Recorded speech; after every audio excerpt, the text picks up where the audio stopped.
La biologie moléculaire et cellulaire a pour particularité d'étudier des objets microscopiques, les cellules et les molécules. Cela se traduit par la manipulation de petits volumes de l'ordre du microlitre. Le matériel et les outils doivent donc être adaptés en conséquence. Dans cette vidéo, vous découvrirez le matériel utilisé pour cultiver des cellules et extraire des molécules, le matériel utilisé pour contenir de petits volumes, et enfin vous verrez comment on mesure de petits volumes. Pour pouvoir travailler sur des cellules, il faut souvent commencer par une étape de culture. Cela permet de multiplier les cellules afin d'en obtenir en quantité suffisante pour l'expérience. Nous ne parlerons ici que des techniques simples que vous êtes susceptibles de rencontrer en TP. Mais il en existe bien d'autres que vous découvrirez au cours de vos études. Pour les cultures, on utilise très souvent des boîtes de pétri remplies d'un milieu nutritif gélifié. Ce sont des boîtes aplaties et fermées par un couvercle qui empêche les contaminations mais permet les échanges de gaz. Les boîtes de pétri peuvent être rondes ou carrées, en verre ou en plastique et de taille variable.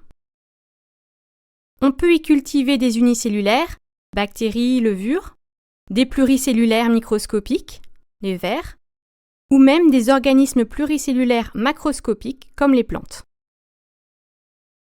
Pour ensemencer le milieu avec des micro-organismes, on utilise une anse et éventuellement un étaleur. Pour avoir accès aux molécules contenues dans les cellules, il faut briser ces cellules. Pour des cellules isolées, des traitements chimiques ou l'utilisation d'ultrasons peuvent suffire. C'est plus difficile quand on travaille sur un organe ou un tissu. On procède alors souvent par broyage.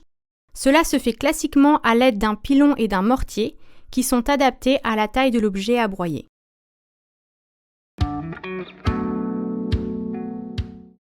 Les petits volumes manipulés en biologie moléculaire et cellulaire, du microlitre au millilitre, nécessitent des tubes adaptés. Ceux-ci sont toujours soit stériles, soit stérilisables. Ils peuvent aussi être traités pour éviter la dégradation de l'ADN, des ARN ou des protéines. Pour les plus grands volumes, on utilise des tubes à centrifuger dits Falcon, qui font 15 ml ou 50 ml, des tubes à hémolyse de 5 ml. Les microtubes sont plus petits, de 0,5 ml à 5 ml, et possèdent un capuchon intégré.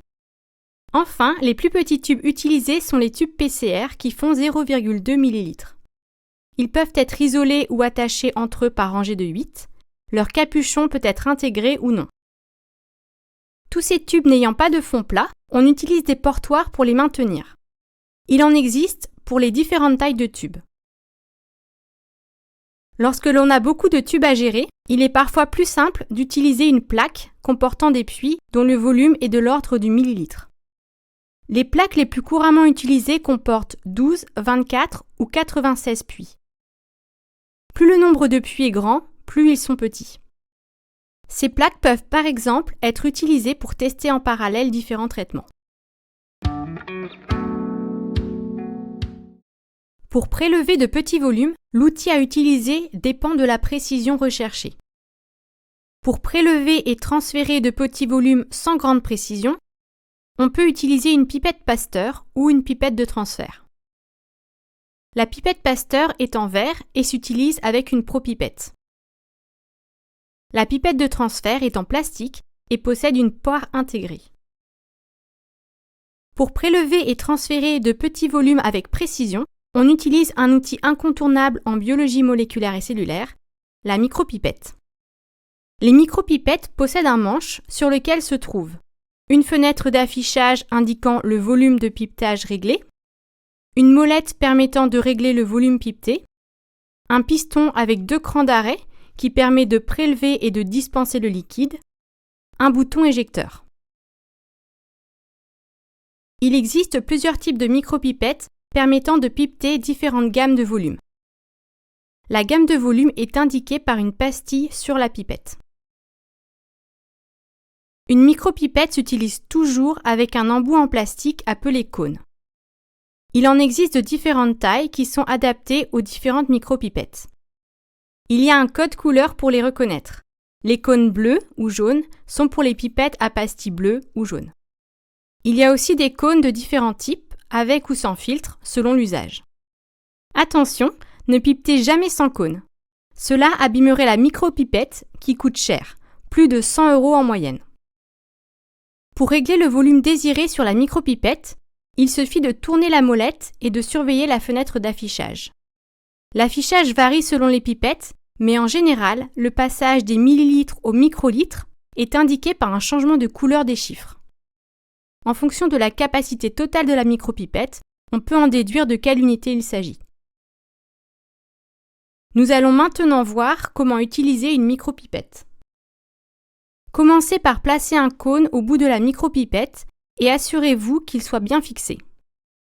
Éjectez l'air contenu dans la micropipette en la maintenant en dehors de la solution et en appuyant sur le piston jusqu'au premier cran d'arrêt. Aspirez le liquide en plongeant environ 1 cm du cône dans le liquide et en relâchant progressivement le piston. Pour dispenser le liquide, appuyez progressivement sur le piston jusqu'au premier cran d'arrêt, puis éjectez les dernières gouttes en allant jusqu'au deuxième cran d'arrêt. Enfin, éjectez le cône en appuyant sur le bouton éjecteur. Pour finir, voici quelques bonnes pratiques de laboratoire supplémentaires. La micropipette doit toujours être maintenue le plus verticalement possible, pas à l'horizontale ni à l'envers. Sinon, du liquide pourrait entrer dans la micropipette et l'endommager.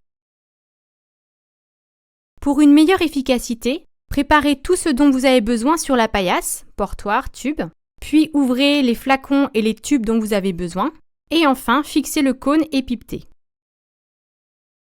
Pour aspirer la solution, le cône doit être bien positionné au milieu du récipient et pas trop profondément dans le liquide.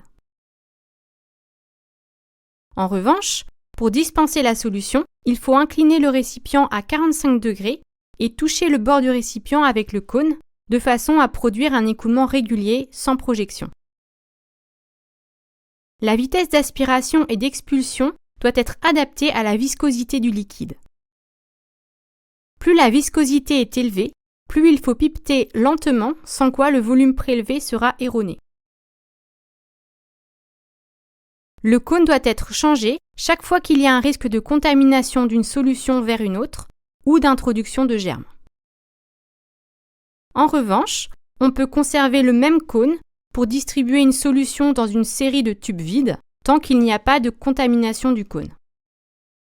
Vous connaissez maintenant le matériel utilisé en biologie moléculaire et cellulaire pour cultiver des cellules, extraire des molécules, contenir et mesurer de petits volumes. Pour une bonne utilisation, ce matériel doit être propre, sans aucune trace de cellules, de molécules ou de germes. C'est pourquoi il est en général stérile ou stérilisable et à usage unique. C'est un matériel coûteux, il faut donc toujours réfléchir avant d'agir pour limiter au maximum la quantité de matériel utilisé.